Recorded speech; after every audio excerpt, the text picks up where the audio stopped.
రే Hari, Thums Up కూల్గా ఉండాలి. ఎందుకు ఐస్ అయితే తీసుకొస్తా. వీడికి ఎంత కూలైనా సరిపోదులే, నువ్వు వెళ్ళరా. నువ్వు వెళ్ళు. A few moments later. అరే నా స్ప్రైట్ తెప్పించచ్చు కదా. రే టేస్ట్ లేనిది స్ప్రైట్ ఏం బాగుంటుంది. ఉండు, థమ్స్అప్ ఎలా ఉంటుందో చూడు. ఎయిరా అయ్యి నువ్వేం చెప్పావు? థమ్స్అప్లు తెమ్మన్నాం కదా.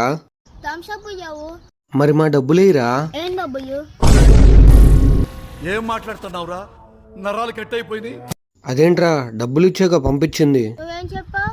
నేనేం చెప్పా, రూపాయి కూడా రిటర్న్ రాని. మాకు 2 పెగ్ బాటిల్ తీసుకో, మిగిలిన ఉంచుకో. థమ్స్అప్ ఇయ్యవు, అందుకే నేను స్ప్రైట్ తాగొచ్చా. నువ్వు తాగలేదు, నాకు స్ప్రైట్ అని తెప్పించు కదా. సరే సర్లే. రూపాయలు ఇచ్చా కదా, దాంతో యాయ్ బాబు కొనుక్కో.